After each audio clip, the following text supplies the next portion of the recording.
ఒమన్లో జరిగిన రోడ్డు ప్రమాదంలో నిజామాబాద్ జిల్లావాసి చనిపోయాడు. ఓ నిర్మాణ కంపెనీకి చెందిన వాటర్ ట్యాంకర్ బోల్తా పట్టడంతో దాని కింద నలిగిపోయాడు. గుడార్ మండలానికి చెందిన గుగులోతు బిచ్వా కన్స్ట్రక్షన్ కంపెనీలో పనిచేసేందుకు 6 నెలల క్రితమే వెళ్లాడు. బిచ్వా సువార్ ఏరియాలో డ్యూటీలో ఉన్న సమయంలో శుక్రవారం సాయంత్రం ప్రమాదం జరిగింది. వెంటనే ఆసుపత్రికి తీసుకువెళ్లినా ఉపయోగం లేదు. బిచ్వాకు 3 పిల్లలు ఉన్నారు. మృతదేహాన్ని త్వరగా తీసుకువచ్చేందుకు తెలంగాణ ప్రభుత్వం సహకరించాలని కోరుతున్నారు మృతుడి కుటుంబ సభ్యులు.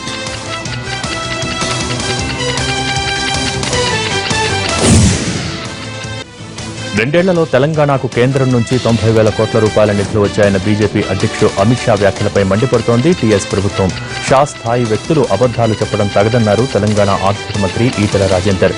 ఇవిగో మీరిచ్చిన నిధుల వివరాలంటూ గణాంకాలను బయటపెట్టారు ఈటెల.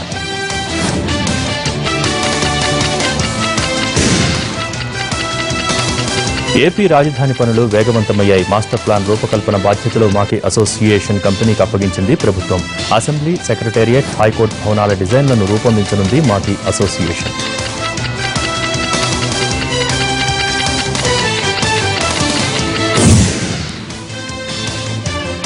నలుగురికి అన్నం పెట్టే రైతన్నకు తీరని అన్యాయం జరుగుతోంది. ఒకవైపు అతివృష్టి, అనావృష్టితో పాటు అకాల వర్షాలు అన్నదాత నడ్డి విరుస్తుంటే ఎరువులు, పురుగుల మందుల వ్యాపారులు వారి మనోధైర్యాన్ని దెబ్బతీస్తున్నారు. తాజాగా హైదరాబాద్కు చెందిన ఓ విత్తనాల సంస్థ రైతులకు కోట్లల్లో కుచ్చుటోపీ పెట్టింది. దీంతో సంస్థ కార్యాలయం ముందు ఆందోళనకు దిగారు రైతులు.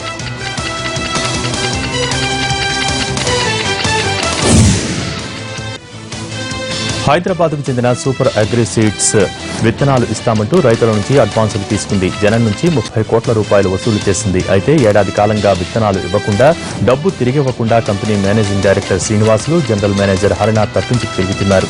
ఇప్పటికే కరువు పరిస్థితుల వల్ల తీవ్రంగా నష్టపోయామని, తమ డబ్బు తిరిగి ఇవ్వకపోతే ఆత్మహత్యలే శరణ్యమని అంటున్నారు రైతులు.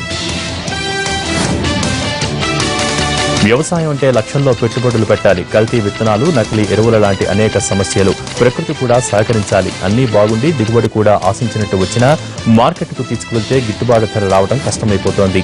భూమిని నమ్ముకున్న రైతన్నల దుస్థితి ఇది. ఇన్ని కష్టాల్లోనూ అప్పులు చేసి మరీ విత్తనాలు, ఎరువుల కోసం కట్టిన డబ్బును తిరిగివ్వకుండా కంపెనీ బోర్డు తిప్పేయడంతో రైతుల కళ్లలో నీళ్లు తిరుగుతున్నాయి. తమకు ఇక ఆత్మహత్యలే శరణ్యమని అంటున్నారు వారు.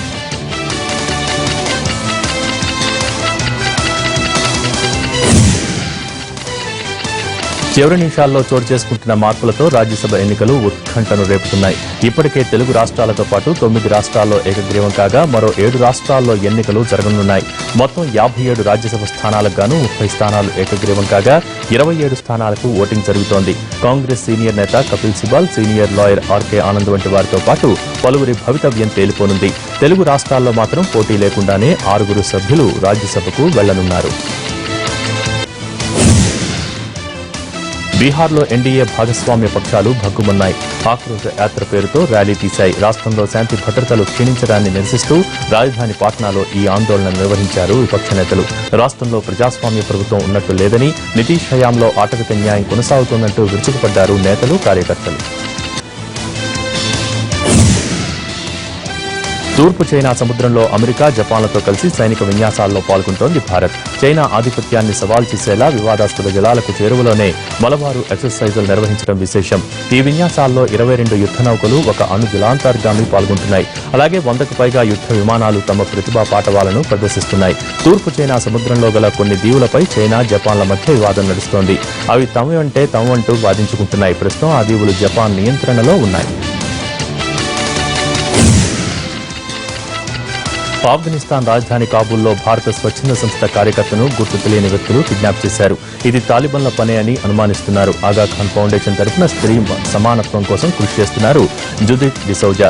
గురువారం రాత్రి ఆమె డిన్నర్ చేసి తన క్యాంపుకు తిరిగి వస్తున్న సమయంలో 3 సాయుధులు వచ్చి కిడ్నాప్ చేశారు. జుదిత్ స్త్రీ సమానత్వ హక్కుల కోసం పనిచేస్తూ ఉండడంతో అది గిట్టని తాలిబన్లే ఈ కిడ్నాప్ కు పాల్పడి ఉండొచ్చన్న అనుమానాలు బలంగా ఉన్నాయి. కోల్కతాలోని జుదిత్ కుటుంబ సభ్యులకు ఫోన్ చేసి పరామర్శించారు విదేశాంగ శాఖ మంత్రి సుష్మా స్వరాజ్. ఆమెను క్షేమంగా తిరిగి తీసుకొచ్చేందుకు కృషి చేస్తున్నామని చెప్పారు సుష్మా.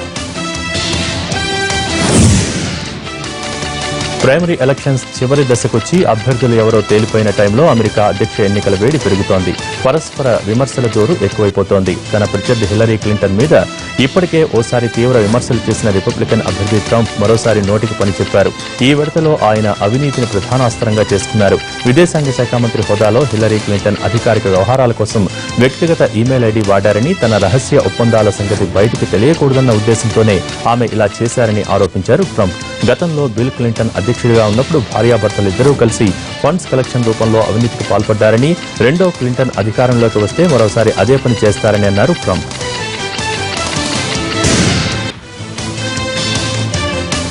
భావోద్వేగాలు మనుషులకే కాదు పశుపక్ష్యాదులకు కూడా ఉంటాయని మరోసారి రుజువైంది.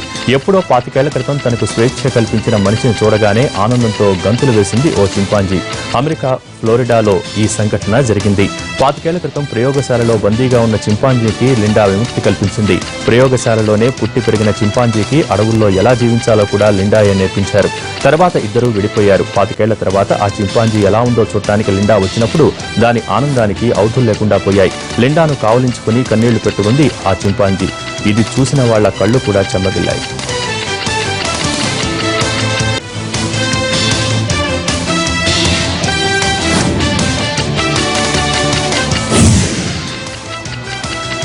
బాక్సింగ్ లెజెండ్ మహమ్మద్ అలీ అంత్యక్రియలు ముగిశాయి. ముస్లిం సంప్రదాయ పద్ధతిలో కేవ్ హిల్లోని ప్రైవేట్ శ్మశాన వాటికలో ఆయనకు వీడ్కోలు పలికారు. అంతకుముందు లూయిస్ విల్లే వీధుల్లో భారీ ఎత్తున అంతిమయాత్ర నిర్వహించారు.